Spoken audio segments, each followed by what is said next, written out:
السلام عليكم خواتات والخوت، تعرفوني اللي غادي يشوفني بيان سور تعرفوني العائله ديالي ولي زامي ديالي. وليتي لو ما تعرفنيش انا حنان مغربيه. شتا شنوقع في الحسيمه لداك خونا اللي تيبيع الحوت، اللي باغي يعيش على براسو، باغي يعيش بشرفو، تيخدم بعرق كتافو. مع الاسف طحنوه كيما غادي طحنوه نتوما واحد النهار. دونك هذا هو الباسبور ديالي. انا مشيت للسفاره باش تناجم على الجنسيه المغربيه، ما بغاش تنازلوا لي عليها. فوالا الباسبور ديالي الخضر، عندي فيه اقامه دائمه بالدوله البريطانيه كما تتشوفوا. انا ما تيشرفنيش نكون هازه باسبور بحال هذا، ماليش شرف انني نهز باسبور بحال هكا مغربي. انا لا تيحشم بينا. انا تنحط الباسبور ديالي اليوم. هذه هي الحاجه الوحيده اللي في يدي انا نقدر نديرها تضامنا مع الاخ اللي تقتل، وتضامنا مع امي فاتحه اللي تحرقات. تنظن باللي جا الوقت اللي خص الشعب يتحرك، وخص الشعب كله ينوض ضد الحكومه المغربيه، حيت لما نطوش وما تحركتوش واحد النهار غادي تموتوا حتى نتوما كيما تطحن هذاك غادي تطحنوا نتوما.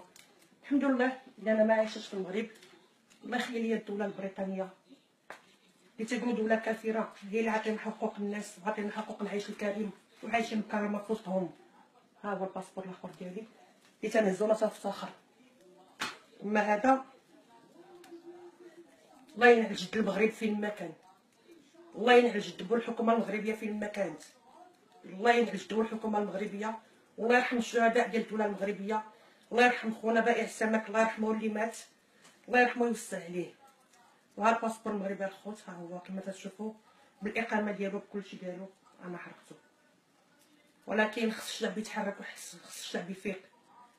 كيما تقتل كيما تطحن هو اللي هو بنادم وروح خلى عائلته ووالديه، يجي النهار اللي غادي يطحن فيه كلشي، يجي النهار اللي غادي يطلب البوليس كلشي على الشعب.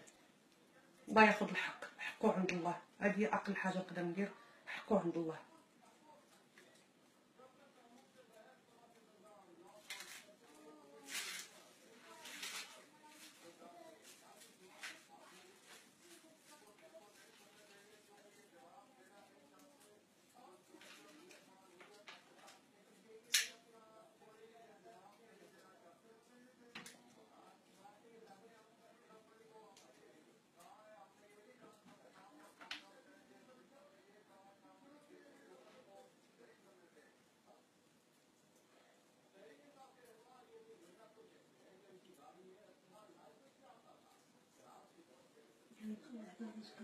شنو كتحرقي؟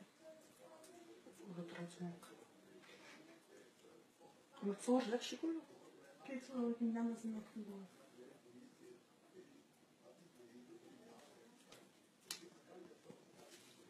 باسبور مغربي.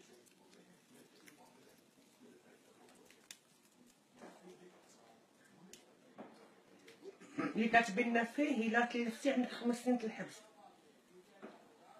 الا تلفتي الباسبور ديري داك الشير لداك الفيديو نصوي. الباسبور تحرك كما تشوفوا.